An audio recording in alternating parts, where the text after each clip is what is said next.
Many thanks, Mark. But I think one of the issues we haven't dwelt on has to do, Mr. Etiba, has to do with the question of who forwarded the name of Mr. Magu in the first place to the Senate. Shouldn't they have waited for the report of the DSS before doing that? Because ordinarily, the report comes first before the name gets to the Senate.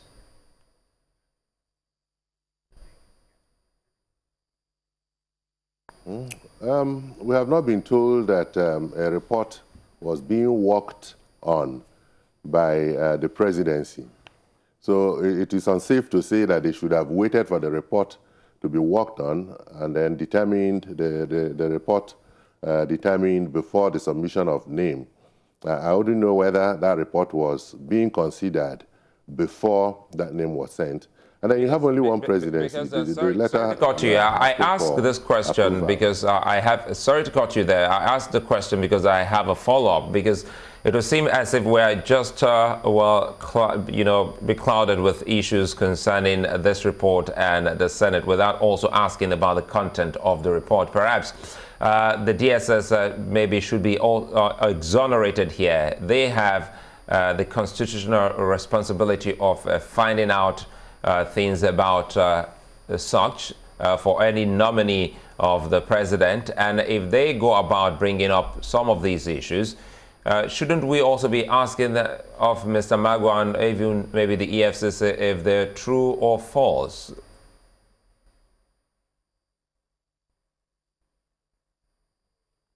Thank you, Suleiman. You're making sense, but I don't think it lies in the mouth of Magu at this point to begin to address the press or address the Nigerian public.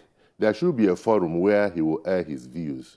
And one has been created under the leadership of the Attorney General of Federation.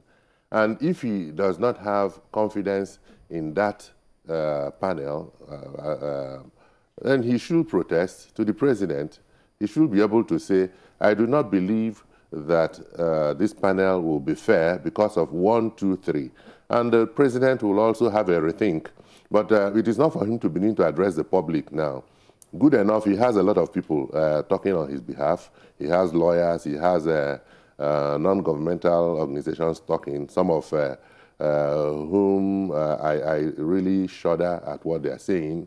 I hear one of them went to United Nations to report our Senate, just like my 5-year-old son will tell me that he will report me to his teacher in school because I caned him, just very childish. But I believe that Magu should enjoy that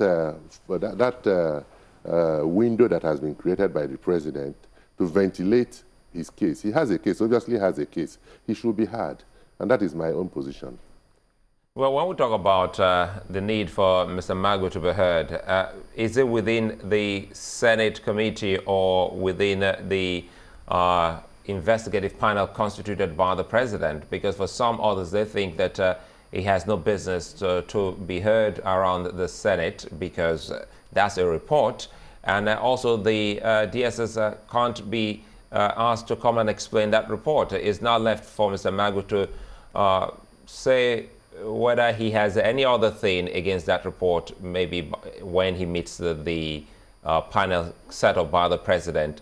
Where exactly are you hoping that he gets this privilege of being heard? Is it within the confines of the Assembly, the Senate this time, or within that that the president is setting up?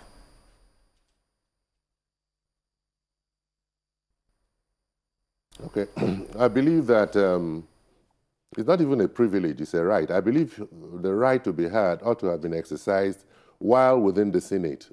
But now the confirmation has not come, as it were, the issue relating to his confirmation is no longer within the purview of the Senate. The only window he has is to go to the panel to make a case, and that will either lead to his name being sent back to Senate if he's not culpable, or the panel recommending that his name should not go back to Senate. In that case, a new name will be forwarded. So it has to do with the panel. For now, the Senate does not have anything to do with Magu for now, except the name is rooted back to the Senate. They are functus officio, we will say in law. They don't have any other thing to add for now. I'm just wondering, do you think, do you share the views of those who say, no, he cannot continue to act in his capacity as acting chairman?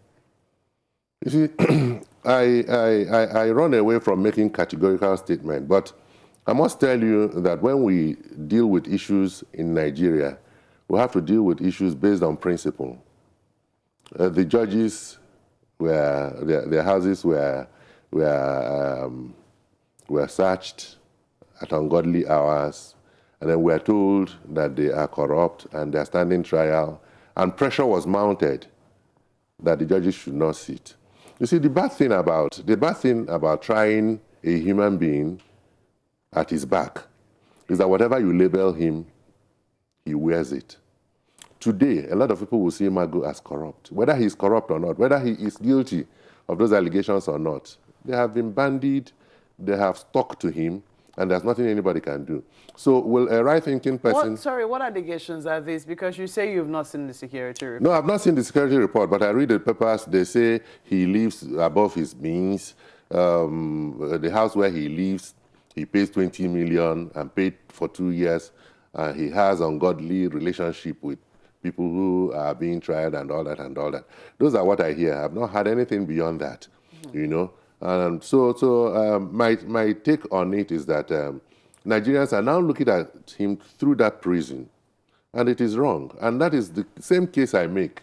When Nigerians are invited by EFCC, 5 days after, they themselves have read in the newspapers how guilty they are. You know, it's just the same thing playing out. But I won't say because he is of the EFCC, the same measure should be meted out to him. What is wrong is wrong. It is wrong to brand him corrupt without hearing from him, because he may have his story. So to that effect, you're saying that he shouldn't step down, or it is okay? They ask this in the light of the rejection, yes, or the failure to confirm, as you you put it in law, the failure to confirm him by the Senate. Yes. I mean, can you continue to act as chairman not based on the allegations?